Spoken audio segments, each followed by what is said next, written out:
Hey guys, welcome to ABA with Trina. Today I wanted to share with you guys a really cool game I found about a month ago somewhere on Pinterest through a speech therapist somewhere. I'm gonna have to thank her. But the game is called Caribou. This is what the front of it looks like.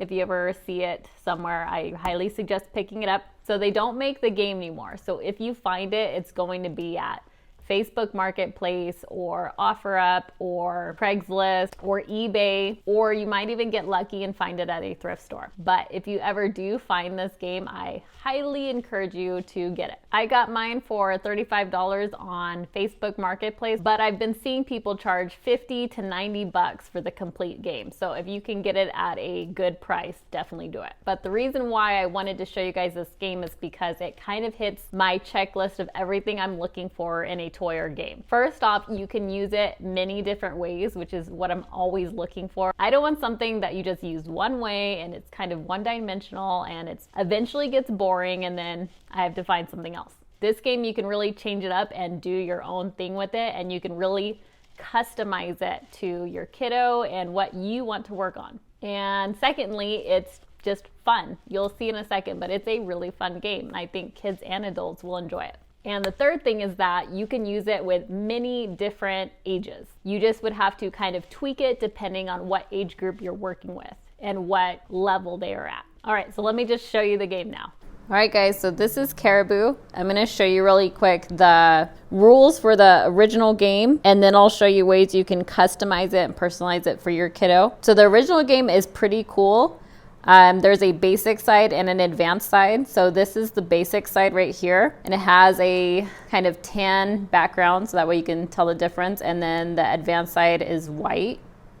So the basic tan cards coordinate with the tan cards here, and then the advanced side goes with the white cards here. So what you do, you need 6 balls. It comes with 6 balls, and you can store them in this little passageway here, or tunnel. And there's 6, and each one's a different color, which is cool, so you can work on colors as you go. So you can have the kiddo pick what color they want, like, oh, I want green, and then you can give them the green, like, okay, where do you want to put it? So they put all 6 balls into these secret tunnels here, so you just put them in randomly,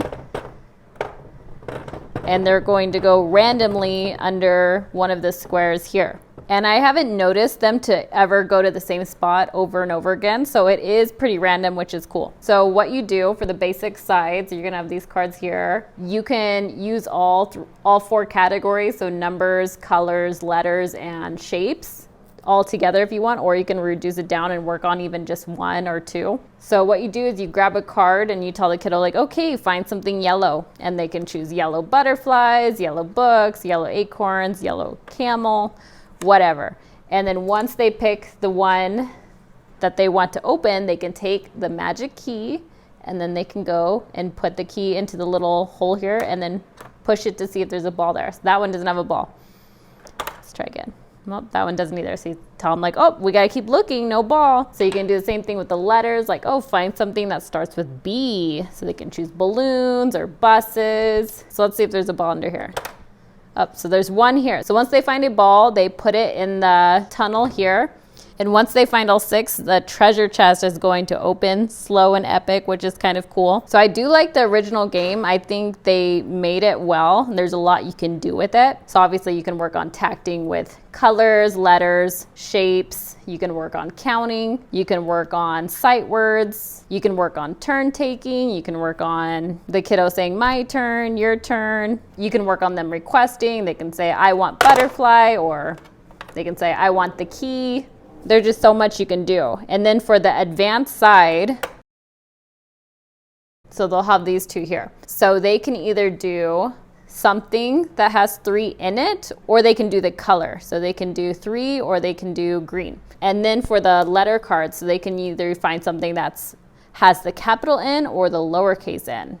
And it doesn't have to be the first letter of the word. It can be any letter in the word itself. So let me find all the balls so that way I can show you how the treasure chest opens. So here's one.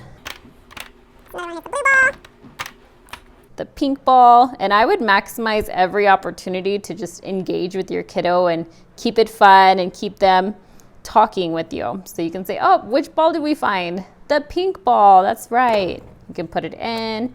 Let's keep looking. There's a yellow ball. Okay, we need one more. Here it is. All right. So once you get down to the last ball, you might have to push it a little bit for the treasure chest to open. And then it'll hit a button here and then it opens. And you can see there's a little treasure inside, which is cool. And of course, the kiddos are gonna wanna take it out, which it does come out. Just don't lose it. So because we want this game to stay fun and engaging and not get old, one way to kind of customize this game is to put different stuff in the treasure chest. So I found a few good options for that. You have to find things that are small enough to fit in here, obviously. So one option you have is using little figurines. So I had a bunch of these little guys from one of my old clients from years ago. And I think these are called Grocery Gang. And what you can do is just take one of these little guys and put it in the treasure chest. Okay, so it closes no problem and opens no problem. So that's one good option. So these guys are about 1 inch long. So I would say you could get little figurines that are 1 inch to 1.5 inches to fit in the treasure chest. And another good option is you can look for little characters that your client or your kiddo likes, like maybe Toy Story, maybe Mickey Mouse. Just try to make sure they're small enough to fit in this thing before you get them. Okay, so another option is stickers. You can use stickers for maybe their favorite characters or a snack, whatever. And so you can just grab a few of them or even just one of them if you wanted and just put it in the treasure chest like this and close it. And it opens no problem. So that's another option, so stickers. Or you can use, I don't know if you remember these are slap bracelets. So you can roll one up and then just shove it inside. What I did is I taped it so that way it doesn't come unraveled because it was kind of hard to close it. So you just roll it up as tight as you can, put some tape, put it inside and then close it. And again, that works just fine too. And then the last option that I found are these finger puppets. So my kiddos right now, they didn't really care too much for the finger puppets, at least not after like 1 or 2 times. So you always want to look for ways to repurpose stuff you already have, so that way you're not always buying stuff. So not all of these will work, like the lobster would probably be too bulky, but a lot of these would. So like maybe the panda or the pig or the cow, these thinner options here. So what you do is you just take one of them and same thing, you just shove it inside. And then see if it'll open okay. Okay, so that one opened a little bit quicker than it's supposed to, but that's fine, it still works. Just find stuff that you already have around the house even, or in your bag somewhere, and just whatever works, throw it inside, and it might become exciting again for the kiddo. Even if it's something old that they weren't really into that much, having it in a treasure chest might actually make it cool again. So yeah, those are 4 things that I came up with. So you can do the figurine or the puppet or the stickers or the slap bracelet. I'm sure there's tons of other stuff you can do, but that's what I came up with. If you guys have an idea, put it in a comment below so that way we can help each other out on ideas. Okay, so that was the way to kind of customize the treasure chest. So now I'll show you guys ways that you can customize the cards itself. So right now my kiddos are working on tacting household items. So I just made a whole bunch of cards that were household items. We have couch, bed, table, shirt, window, etc., etc. And then I also made one that had letters on it. So you could see that you could easily customize the cards to be whatever your kiddo is working on. So it could be family members, it could be community helpers, it could be animals, it could be anything you want it to be. And you can even do a combination of a whole bunch of different targets if you want. So I could do my letters with the household items and do it together. Okay, so I'll take these out real quick and show you guys how it looks.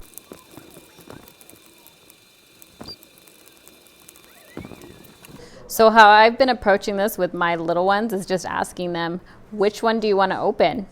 and seeing if they can tell me on their own. This is a good way to work on requesting and tacting at the same time. So they can say, I want couch. So if you're working on tacting couch, you can use it for both requesting and tacting. But if this is a new target for them and they're having a little bit of a hard time, you can ask them like, oh, do you want to open the socks or do you want to open bed? And then that way they can get them familiar with the words. There's just so much you can do with this game. You can even do descriptions. You can even do WH questions. Like maybe you can ask them, which one do you eat dinner on? Oh, the table. Or which one do you wear? The shirt. Or what goes on your feet? Or where do you sleep? So WH words is a good one for this game as well. Another thing you can work on is even following directions. Like you can tell the kiddo, open the table, then open the couch, and see if they can follow those directions. So getting them used to one-step directions maybe first, like, oh, open the table, and then maybe start giving them two. Okay, open the table, then open B. You can get really creative with this game, as you can see.